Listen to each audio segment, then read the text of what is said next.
आजादी के अमृत महोत्सव पर शाहजहांपुर में महानगर में एक खास कार्यक्रम का आयोजन किया गया। स्वतंत्रता दिवस पर मोहल्ला जिया खेल में वेलकम मैरिज लॉन में कारी इमरान साहब व मुनीम अहमद अंसारी के द्वारा विशेष कार्यक्रम में जनपद व महानगर की तमाम सम्मानित हस्तियां शामिल हुई। कार्यक्रम में हिंदू मुस्लिम सर्व समाज के लोगों ने हिस्सा लिया। तमाम वक्ताओं ने अपनी अपनी बात कही। इस खास कार्यक्रम में आजादी के मतवालों शहीदों के बारे में जिन्होंने देश की खातिर अपनी जानें कुर्बान की, उनको याद किया गया। साथ ही मंच के माध्यम से देश में जनपद में भाईचारे का, मोहब्बत का पैगाम दिया गया, इंसानियत का संदेश दिया गया। इमरान साहब उस्ताद मोहतरम यहाँ पर मौजूद हैं। उस्ताद मोहतरम के सामने शागिर्द क्या बोले, ये तो बहुत ही दुश्वारी की बात है। प्रोफेसर सैयद नुमान साहब से मैंने कम से कम 4 या 5 साल पढ़ा होगा, ग्रेजुएशन और पोस्ट ग्रेजुएशन के अंदर भी। और उस्ताद जब मौजूद होते हैं तो शागिर्द सिर्फ अपने सबक को दोहरा सकता है। बहुत कुछ सीखा है जनाब से, एक एक बात सीखी और कोशिश की कि उनकी नकल उतार सकें। और वैसे तो यहाँ पर हमारे जो जितने भी मेहमान आए हैं, सारे लोगों का बहुत ही मैं एक बार फिर से धन्यवाद करता हूँ, शुक्रिया अदा करता हूँ। आज पूरे भारत के अंदर स्वतंत्रता दिवस मनाया जा रहा है और बहुत ही ज्यादा खास तौर से इस बार देखा गया है हमने अपने जीवन के अंदर कि बहुत ज्यादा हर्षोल्लास के साथ में मनाया जा रहा है। आजादी की 75 साल कंप्लीट हो चुकी हैं। हमें बात तो लगभग मालूम होती है। आज चारों तरफ, चाहे वो बच्चे हों, बड़े हों, जवान हो, बूढ़े हों, सभी के चेहरों पर खुशी को जाहिरी तौर पर देखा जा सकता है। हर कोई खुश है और खुशियां मना रहा है।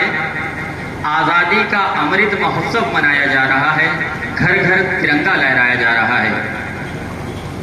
हमारे अजीज दोस्त कारी इमरान साहब ने जब मुझसे कहा था कि आपको भी कुछ बात अपनी रखना है, 2 शब्द कहना है, तो मैंने अपने जितना भी मुताला किया है इस नाचीज ने, तो जब अपने जहन को दौड़ाया, चाहे वो तारीख हो, उसको जब पढ़ा, जब सोचा, रिकैप किया, तो मैंने एक बात तो ये भी सोची थी कि जब इतने बड़े बड़े इतिहास के जानकार मौजूद होंगे तो मुझे जैसी नाचीज के लिए तो कुछ भी कहना बहुत मुश्किल होगा।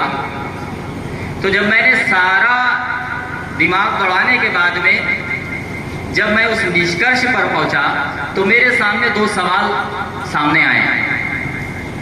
फिर जब वो सवाल जब सामने आए तो उनका मैंने जवाब ढूंढने की कोशिश की और इत्तेफाक से उन दोनों सवालों का एक ही जवाब था।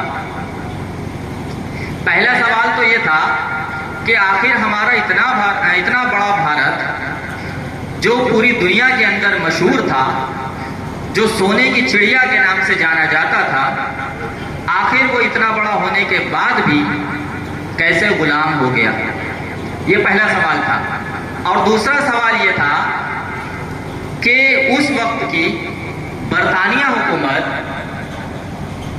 जो इतनी पावर में थी, साम्राज्यवाद के नियम को लेकर चल रही थी, वो जहां चाहती थी अपनी हुकूमत कायम कर देती थी।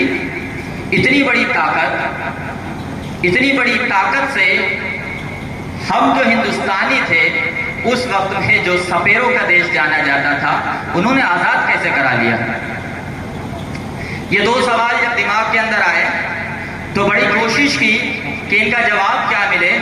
तो इनका जवाब मिला और वो एक ही था। वो था कि हिंदू, मुस्लिम, सिख, ईसाई जब एक थे तो हमारा देश पूरी दुनिया में सोने की चिड़िया था। जब हमारे अंदर आपस में फूट पड़ी, हम अलग हो गए, हमारे ऊपर दूसरी ताकतों ने हुकूमत कर ली और उसके बाद लगभग